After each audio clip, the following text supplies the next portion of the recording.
ਪਰਮ ਸਨਮਾਨਯੋਗ ਗੁਰੂ ਰੂਪ ਗੁਰੂ ਖਾਲਸਾ ਸਾਧ ਸੰਗਤ ਜੀ, ਵਾਹਿਗੁਰੂ ਜੀ ਕਾ ਖਾਲਸਾ, ਵਾਹਿਗੁਰੂ ਜੀ ਕੀ ਫਤਿਹ। ਬੰਦੇ ਦੀ ਕੋਈ ਵੀ ਆਪਣੀ ਸਿਆਣਪ ਉਸ ਸਮੇਂ ਤੱਕ ਕੰਮ ਨਹੀਂ ਆਉਂਦੀ ਜਿੰਨੀ ਦੇਰ ਤੱਕ ਕਰਮ ਤੇ ਕਰਮ ਦਾ ਫਲ ਦੇਣ ਵਾਲਾ ਈਸ਼ਵਰ ਸਹਾਇਤਾ ਨਾ ਕਰੇ। ਸੰਸਾਰ ਦੀਆਂ ਹਜ਼ਾਰਾਂ ਸਿਆਣਪਾਂ ਸੰਸਾਰ ਵਿੱਚ ਹੀ ਰਹਿ ਜਾਂਦੀਆਂ ਹਨ, ਪਰਲੋਕ ਵਿੱਚ ਇੱਕ ਵੀ ਉਸ ਦੇ ਨਾਲ ਨਹੀਂ ਜਾਂਦੀ। ਇਸ ਦੇ ਉੱਪਰ ਇੱਕ ਦੁਆਪਰ ਦੀ ਘਟਨਾ ਵੀ ਢੁੱਕਦੀ ਹੈ। ਦੁਆਪਰ ਯੁੱਗ ਵਿੱਚ ਸ਼੍ਰੀ ਕ੍ਰਿਸ਼ਨ ਜੀ ਭਗਵਾਨ ਵਿਸ਼ਨੂੰ ਦੇ ਪੂਰਨ ਅਵਤਾਰ ਹੋਏ ਹਨ। ਉਹਨਾਂ ਦੀ ਭੂਆ ਦੇ ਪੁੱਤਰ ਧਰਮ ਪੁੱਤਰ ਅਰਜਨ ਆਦਿ 5 ਭਰਾ ਹੋਏ ਹਨ। ਅਰਜਨ ਦਾ ਅੱਗੇ ਪੁੱਤਰ ਅਭਿਮਨੂ ਹੋਇਆ ਹੈ। ਅਭਿਮਨੂ ਜਿੱਥੇ ਅਰਜਨ ਦਾ ਪੁੱਤਰ ਸੀ, ਉੱਥੇ ਸ਼੍ਰੀ ਕ੍ਰਿਸ਼ਨ ਜੀ ਦਾ ਸਕਾ ਭਾਣਜਾ ਵੀ ਸੀ, ਕਿਉਂਕਿ ਸ਼੍ਰੀ ਕ੍ਰਿਸ਼ਨ ਜੀ ਦੀ ਭੈਣ ਸੁਭਦਰਾ ਅਰਜਨ ਨੂੰ ਵਿਆਹੀ ਹੋਈ ਸੀ। ਅਭਿਮਨੂ ਦਾ ਅੱਗੋਂ ਪੁੱਤਰ ਰਾਜਾ ਪ੍ਰੀਖਿਤ ਹੋਇਆ ਹੈ। ਇਹ ਬੜਾ ਧਰਮੀ ਰਾਜਾ ਸੀ। ਉਸ ਦਾ ਅੱਗੇ ਪੁੱਤਰ ਰਾਜਾ ਜਨਮੇਜਾ ਹੋਇਆ ਹੈ, ਜਿਸ ਦਾ ਸਾਰਾ ਪ੍ਰਸੰਗ ਸ਼੍ਰੀ ਦਸਮ ਗ੍ਰੰਥ ਵਿੱਚ ਕਲਗੀਧਰ ਪਾਤਸ਼ਾਹ ਨੇ ਲਿਖਿਆ ਹੋਇਆ ਹੈ।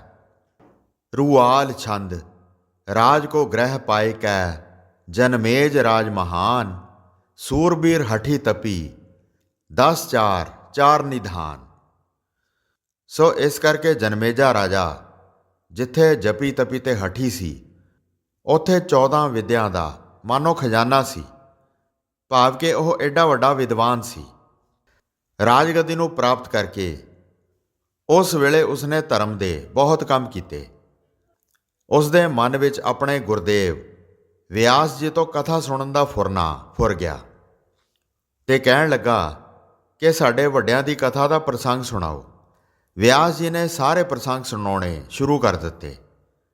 ਜਦੋਂ ਵਿਆਸ ਜੀ ਪ੍ਰਸੰਗ ਸੁਣਾ ਰਹੇ ਸੀ ਤਾਂ ਜਨਮੇਜਾ ਨੇ ਸ਼ੰਕਾ ਕੀਤੀ ਕਿ ਹੇ ਗੁਰਦੇਵ ਜੀ, ਇਹ ਜੋ ਤੁਸੀਂ ਪ੍ਰਸੰਗ ਸੁਣਾ ਰਹੇ ਹੋ ਕਿ ਭਗਵਾਨ ਵਿਸ਼ਨੂੰ ਦੇ ਅਵਤਾਰ ਭਗਵਾਨ ਕ੍ਰਿਸ਼ਨ ਜੀ ਪਾਂਡਵਾਂ ਦੇ ਸਹਾਇਕ ਸਨ, ਫਿਰ ਐਸਾ ਕਿਉਂ ਹੋਇਆ?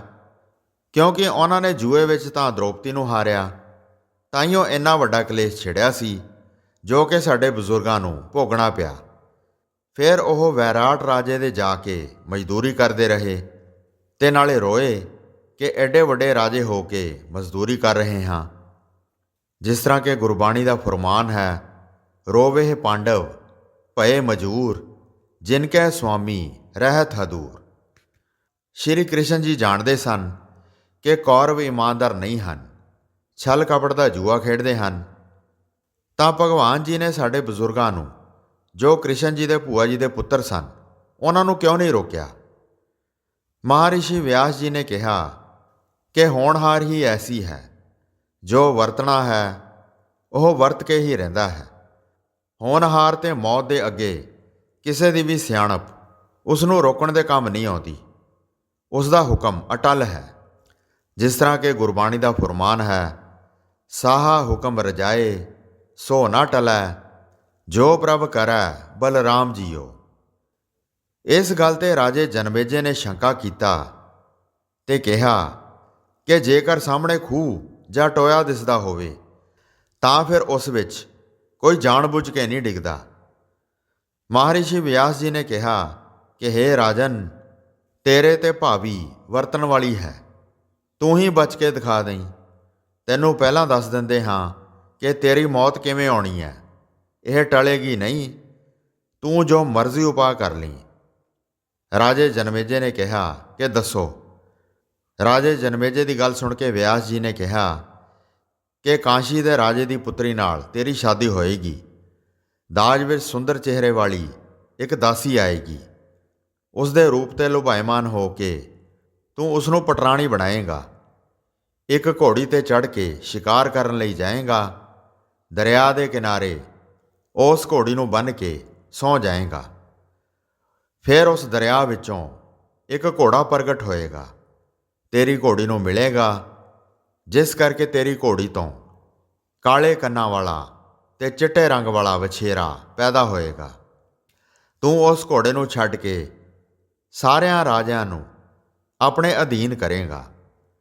ਸਾਰਿਆਂ ਰਾਜਿਆਂ ਨੂੰ ਜਿੱਤ ਕੇ ਰਾਜਸੂ ਯੱਗ ਕਰੇਗਾ। ਉਸ ਯੱਗ ਵਿੱਚ ਬ੍ਰਾਹਮਣਾਂ ਦੀਆਂ 18 ਕੁਲਾਂ ਦੇ ਬ੍ਰਾਹਮਣ ਆਉਣਗੇ। ਜਦੋਂ ਉਹਨਾਂ ਬ੍ਰਾਹਮਣਾਂ ਨੂੰ ਪਦਾਰਥ ਵਰਤਾਉਣਗੇ ਤਾਂ ਤੇਰੀ ਦਾਸੀ ਤੋਂ ਬਣੀ ਰਾਣੀ ਨੂੰ ਦੇਖ ਕੇ ਬ੍ਰਾਹਮਣ ਇੱਕ ਦੂਜੇ ਨੂੰ ਇਸ਼ਾਰੇ ਨਾਲ ਸਮਝਾਉਣਗੇ ਕਿ ਖਾਣਾ ਵਰਤਾਉਣ ਲਈ ਇੱਕ ਹੀ ਔਰਤ ਵਾਰ-ਵਾਰ ਆ ਰਹੀ ਹੈ ਜਾਂ ਬਦਲ-ਬਦਲ ਕੇ ਹੋਰ ਔਰਤਾਂ ਆਉਂਦੀਆਂ ਹਨ, ਕਿਉਂਕਿ ਦਾਸੀ ਤੋਂ ਬਣੀ ਪਟਰਾਣੀ ਬਸਤਰ ਪਹਿਨਣ ਦੀ ਬੜੀ ਸ਼ੌਕੀਨ ਹੋਏਗੀ। ਉਹ ਹਰ ਵਾਰ ਖਾਣਾ ਵਰਤਾਉਣ ਵੇਲੇ ਸਾੜੀ ਬਦਲ ਕੇ ਆਏਗੀ।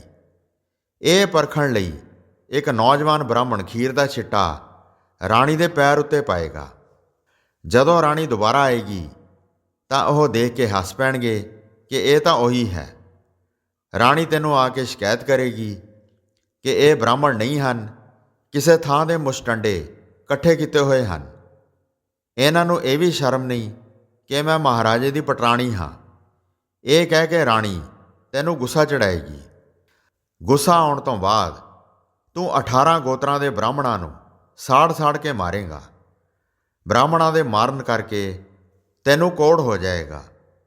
ਫਿਰ ਤੂੰ 18 ਪਰਬਾਂ ਵਾਲਾ ਮਹਾਭਾਰਤ ਦਾ ਪ੍ਰਸੰਗ ਸੁਣੇਗਾ।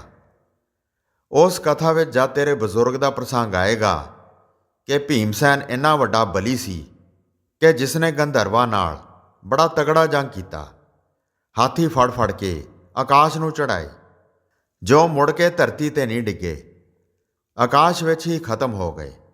ਫਿਰ ਹੇ ਰਾਜਨ, ਇਹ ਕਥਾ ਸੁਣ ਕੇ ਤੂੰ ਨੱਕ ਚੜਾ ਕੇ ਸ਼ੰਕਾ ਕਰੇਗਾ ਕਿ ਇਹ ਝੂਠ ਹੈ, ਇਸ ਤਰ੍ਹਾਂ ਨਹੀਂ ਹੋ ਸਕਦਾ। ਕਥਾ ਦੇ ਪ੍ਰਤਾਪ ਨਾਲ ਤੇਰਾ ਬਾਕੀ ਦਾ ਸਾਰਾ ਕੋੜ ਹਟ ਜਾਏਗਾ, ਪਰ ਜਿਹੜਾ ਨੱਕ ਚੜਾ ਕੇ ਸ਼ੰਕਾ ਕਰੇਗਾ ਤੇਰੇ ਨੱਕ ਦਾ ਕੋੜ ਰਹਿ ਜਾਏਗਾ, ਜਿਸ ਕਰਕੇ ਤੇਰੀ ਮੌਤ ਹੋਏਗੀ। ਮੈਂ ਹੁਣ ਤੈਨੂੰ ਤੇਰੀ ਮੌਤ ਦਾ ਕਾਰਨ ਦੱਸ ਦਿੱਤਾ ਹੈ, ਹੁਣ ਤੂੰ ਇਸ ਤੋਂ ਬਚ ਕੇ ਦਿਖਾਈ। ਵਿਆਸ ਜੀ ਦੇ ਰੋਕਣ ਤੋਂ ਰਾਜੇ ਨੇ ਨਿਸ਼ਚਾ ਕਰ ਲਿਆ ਕਿ ਮੈਂ ਕਾਂਸ਼ੀ ਦੇ ਰਾਜੇ ਦੀ ਪੁੱਤਰੀ ਨਾਲ ਆਈ ਹੋਈ ਦਾਸੀ ਨੂੰ ਪਟਰਾਣੀ ਨਹੀਂ ਬਣਾਵਾਂਗਾ ਤੇ ਨਾ ਹੀ ਮੈਂ ਘੋੜੀ ਖਰੀਦਾਂਗਾ। ਸੋ ਸਾਧ ਸੰਗਤ ਜੀ, ਇਸ ਤਰ੍ਹਾਂ ਕੁਝ ਸਮਾਂ ਲੰਘਿਆ ਤਾਂ ਜਿਹੜੇ ਰਾਜੇ ਜਨਮੇਜੇ ਦੇ ਘੋੜੇ ਸੀ, ਅਚਾਨਕ ਹੀ ਘੋੜਿਆਂ ਦੇ ਤਬੇਲੇ ਵਿੱਚ ਬਿਮਾਰੀ ਪੈ ਗਈ ਤੇ ਬਿਮਾਰੀ ਪੈਣ ਕਰਕੇ ਸਾਰੇ ਘੋੜੇ ਮਰ ਗਏ। ਹੁਣ ਨਵੇਂ ਘੋੜੇ ਖਰੀਦਣ ਲਈ ਰਾਜਾ ਆਗਿਆ ਨਹੀਂ ਸੀ ਦੇ ਰਿਹਾ। ਇਸ ਲਈ ਵਜ਼ੀਰ ਬੜਾ ਚਿੰਤਿਤ ਹੋ ਗਿਆ। ਰਾਜੇ ਨੂੰ ਕਹਿਣ ਲੱਗਾ ਕਿ ਰਾਜਨ, ਇਸ ਤਰ੍ਹਾਂ ਤੇਰਾ ਰਾਜ ਪ੍ਰਬੰਧ ਚੱਲ ਨਹੀਂ ਸਕਦਾ, ਤੂੰ ਆਪਣਾ ਰਾਜ ਗਵਾ ਬੈਠੇਂਗਾ। ਇਸ ਲਈ ਘੋੜੇ ਤਾਂ ਖਰੀਦਣੇ ਹੀ ਪੈਣੇ ਆ। ਤੈਨੂੰ ਜੋ ਵਿਆਸ ਜੀ ਨੇ ਕਿਹਾ ਹੈ ਕਿ ਜੇ ਤੂੰ ਘੋੜੀ ਖਰੀਦੇਂਗਾ ਤਾਂ ਉਹ ਤੇਰੀ ਮੌਤ ਦਾ ਕਾਰਨ ਬਣੇਗੀ, ਤਾਂ ਆਪਾਂ ਐਂ ਕਰਦੇ ਹਾਂ, ਆਪਾਂ ਘੋੜੀ ਖਰੀਦਦੇ ਹੀ ਨਹੀਂ, ਪਰ ਆਪਾਂ ਘੋੜੇ ਤਾਂ ਖਰੀਦ ਹੀ ਸਕਦੇ ਹਾਂ। ਵਜ਼ੀਰ ਦੀ ਗੱਲ ਸੁਣ ਕੇ ਰਾਜੇ ਜਨਮੇਜੇ ਨੇ ਘੋੜੇ ਖਰੀਦਣ ਦਾ ਹੁਕਮ ਦੇ ਦਿੱਤਾ। ਹੁਕਮ ਪਾ ਕੇ ਵਜ਼ੀਰ ਨੇ ਘੋੜੇ ਖਰੀਦ ਲਏ। ਇੱਕ ਵਾਰੀ ਇੱਕ ਘੋੜਿਆਂ ਦਾ ਸੌਦਾਗਰ ਅਤਿਅੰਤ ਸੁੰਦਰ ਘੋੜੀ ਲੈ ਕੇ ਆ ਗਿਆ। ਘੋੜੀ ਇੰਨੀ ਸੁੰਦਰ ਸੀ ਕਿ ਜਿਸ ਨੂੰ ਦੇਖ ਕੇ ਰਾਜਾ ਘੋੜੀ ਖਰੀਦੇ ਬਿਨਾਂ ਰਹਿ ਨਾ ਸਕਿਆ। ਖਰੀਦਣ ਵੇਲੇ ਵਜ਼ੀਰ ਨੇ ਕਿਹਾ ਕਿ ਮਹਾਰਾਜ, ਤੁਸੀਂ ਤਾਂ ਘੋੜੀ ਖਰੀਦਣੀ ਨਹੀਂ ਸੀ। ਰਾਜੇ ਨੇ ਕਿਹਾ ਕਿ ਕੋਈ ਗੱਲ ਨਹੀਂ, ਆਪਾਂ ਇਸ 'ਤੇ ਸਵਾਰੀ ਨਹੀਂ ਕਰਾਂਗੇ। ਸੋ ਸਾਧ ਸੰਗਤ ਜੀ, ਇਸ ਤਰ੍ਹਾਂ ਉਹ ਘੋੜੀ ਕਾਫੀ ਦੇਰ ਤੱਕ ਉਸ ਤਬੇਲੇ ਵਿੱਚ ਖੜੀ ਰਹੀ। ਇੱਕ ਦਿਨ ਰਾਜੇ ਦੇ ਮਨ ਵਿੱਚ ਆਈ ਕਿ ਇਸ ਦੇ ਖਰੀਦਣ ਦਾ ਕੀ ਫਾਇਦਾ ਹੋਇਆ ਜੇ ਸਵਾਰੀ ਹੀ ਨਾ ਕੀਤੀ। ਚਲੋ ਇੱਕ ਵਾਰੀ ਤਾਂ ਸਵਾਰੀ ਕਰਕੇ ਦੇਖ ਲਈਏ। ਇਸ ਤਰ੍ਹਾਂ ਸੋਚ ਕੇ ਰਾਜਾ ਉਸ 'ਤੇ ਸਵਾਰ ਹੋ ਕੇ ਸ਼ਿਕਾਰ ਨੂੰ ਚਲਾ ਗਿਆ, ਇਹ ਸੋਚ ਕੇ ਕਿ ਇਸ ਨੂੰ ਦਰਿਆ ਵੱਲ ਜਾਣ ਨਹੀਂ ਦਿਆਂਗਾ। ਪਰ ਚਲਦੀ ਚਲਦੀ ਘੋੜੀ ਦਰਿਆ ਵੱਲ ਆਪਣੇ ਆਪ ਰਾਜੇ ਨੂੰ ਖਿੱਚ ਕੇ ਲੈ ਗਈ। ਕਿਨਾਰੇ 'ਤੇ ਜਾ ਕੇ ਰਾਜੇ ਨੂੰ ਇੰਨੀ ਸੁਸਤੀ ਪੈ ਗਈ ਕਿ ਥਕਾਨ ਲਾਉਣ ਵਾਸਤੇ ਘੋੜੀ ਬੰਨ੍ਹ ਕੇ ਸੌਂ ਗਿਆ। ਕੁਝ ਸਮੇਂ ਬਾਅਦ ਦਰਿਆ ਵਿੱਚੋਂ ਇੱਕ ਘੋੜਾ ਨਿਕਲਿਆ। ਘੋੜੀ ਨੂੰ ਮਿਲਿਆ, ਜਿਸ 'ਤੇ ਸਮਾਂ ਪਾ ਕੇ ਕਾਲੇ ਕੰਨ ਤੇ ਚਿੱਟੇ ਰੰਗ ਦਾ ਵਛੇਰਾ ਪੈਦਾ ਹੋ ਗਿਆ। ਫਿਰ ਉਸ ਦੀ ਪਾਲਣਾ ਕੀਤੀ। ਜਦੋਂ ਵੱਡਾ ਹੋਇਆ ਤਾਂ ਉਸ ਨੂੰ ਛੱਡ ਕੇ ਦਿਗਵਿਜੈ ਕੀਤੀ ਤੇ ਫਿਰ ਰਾਜਸੂ ਯੱਗ ਵਿੱਚ 18 ਗੋਤਰਾਂ ਦੇ ਬ੍ਰਾਹਮਣ ਬੁਲਾਏ ਤੇ ਜਿਸ ਤਰ੍ਹਾਂ ਵਿਆਸ ਜੀ ਨੇ ਦੱਸਿਆ ਸੀ, ਉਸੇ ਤਰ੍ਹਾਂ ਕਾਂਸ਼ੀ ਵਾਲੇ ਰਾਜੇ ਦੀ ਪੁੱਤਰੀ ਨਾਲ ਆਈ ਹੋਈ ਦਾਸੀ ਨੂੰ ਉਸਦੇ ਸਰੂਪ ਤੇ ਲੁਭਾਇਮਾਨ ਹੋ ਕੇ ਪਟਰਾਣੀ ਬਣਾ ਲਿਆ।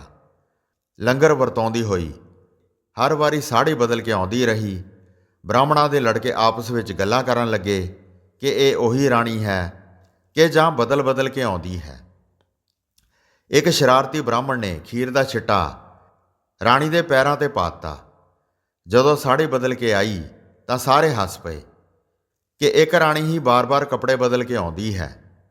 ਇਹ ਵੀ ਮੰਨਿਆ ਜਾਂਦਾ ਹੈ ਕਿ ਹਵਾ ਨਾਲ ਉਸ ਦੀ ਸਾੜੀ ਥੋੜ੍ਹੀ ਜਿਹੀ ਉੱਡ ਗਈ ਸੀ।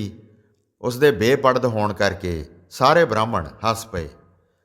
ਰਾਣੀ ਦੇ ਸ਼ਿਕਾਇਤ ਕਰਨ 'ਤੇ ਰਾਜੇ ਨੇ ਕ੍ਰੋਧ ਵਿੱਚ ਆ ਕੇ 18 ਗੋਤਰਾਂ ਦੇ ਬ੍ਰਾਹਮਣਾਂ ਨੂੰ ਮਾਰ ਦਿੱਤਾ।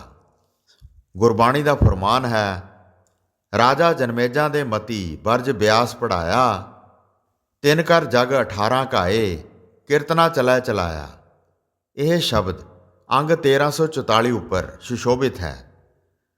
ਜਿਸ ਪ੍ਰਕਾਰ ਜਦੋਂ ਰਾਜੇ ਕੋਲੋਂ ਸਭ ਕੁਝ ਹੋ ਗਿਆ ਤਾਂ ਰਾਜੇ ਦੇ ਜਿਸਮ 'ਤੇ ਕੋੜ ਹੋ ਗਿਆ, ਜਿਸ ਕਰਕੇ ਰਾਜਾ ਕੋੜੀ ਹੋ ਗਿਆ ਤੇ ਬੜਾ ਰੋਇਆ।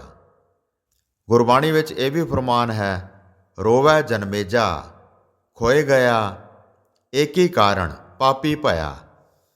ਸੋ ਇਸ ਤਰ੍ਹਾਂ ਗੁਰੂ ਤੋਂ ਬੇਮੁਖ ਹੋਣ ਕਾਰਨ ਜਨਮੇਜਾ ਰਾਜਾ ਭੁੱਲਿਆ, ਪਾਪ ਕਰਕੇ ਰੋਇਆ। ਫਿਰ ਅਭਿਮਾਨ ਤਿਆਗ ਕੇ ਵਿਆਸ ਜੀ ਦੇ ਚਰਨੀ ਲੱਗਾ। ਵਿਆਸ ਜੀ ਨੇ ਕਿਹਾ ਕਿ ਕਥਾ 'ਤੇ ਕਿਤੇ ਸ਼ੰਕਾ ਨਹੀਂ ਕਰਨੀ ਚਾਹੀਦੀ, ਸੱਤ ਕਰਕੇ ਮੰਨਣਾ ਚਾਹੀਦਾ ਹੈ। ਸਾਧ ਸੰਗਤ ਜੀ, ਜਿਵੇਂ ਦਾਸ ਵੀ ਜਦੋਂ ਕਥਾ ਕਰਦਾ ਹੈ ਤਾਂ ਕਈ ਪ੍ਰਭੂ ਦੇ ਪਿਆਰੇ ਸ਼ੰਕਾ ਕਰਨ ਲੱਗ ਪੈਂਦੇ ਹਨ ਕਿ ਇਹ ਕਿਸ ਤਰ੍ਹਾਂ ਹੋ ਸਕਦਾ ਹੈ। ਸੋ ਸ਼ੰਕਾ ਨਹੀਂ ਕਰਨੀ ਚਾਹੀਦੀ। ਵਿਆਸ ਜੀ ਨੇ 18 ਪਰਵਾਂ ਵਾਲਾ ਮਹਾਭਾਰਤ ਸੁਣਾਇਆ।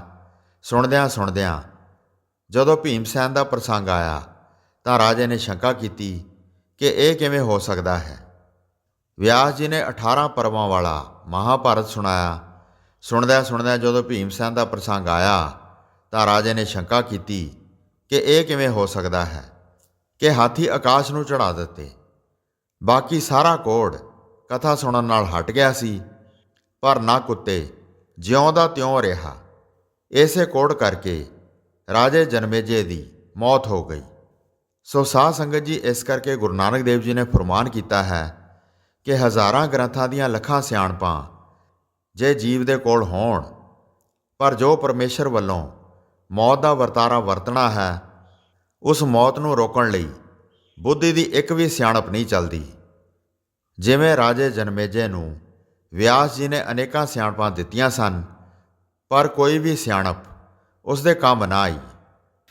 ਸੋਚੈ ਸੋਚ ਨਾ ਹੋਵਈ, ਜੇ ਸੋਚੀ ਲੱਖ ਵਾਰ, ਚੁੱਪੈ ਚੁੱਪ ਨਾ ਹੋਵਈ, ਜੇ ਲਾਏ ਰਹਾ ਲਿਵਤਾਰ, ਭੁੱਖਿਆਂ ਭੁੱਖ ਨਾ ਉਤਰੀ, ਜੇ ਬੰਨਾ ਪੂਰੀਆਂ ਭਾਰ, ਸਹਿ ਸਿਆਣਪਾਂ ਲੱਖ ਹੋਏ, ਤਾਂ ਇੱਕ ਨਾ ਚੱਲੈ ਨਾਲ।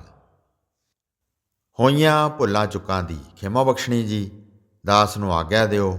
ਵਾਹਿਗੁਰੂ ਜੀ ਕਾ ਖਾਲਸਾ, ਵਾਹਿਗੁਰੂ ਜੀ ਕੀ ਫਤਿਹ।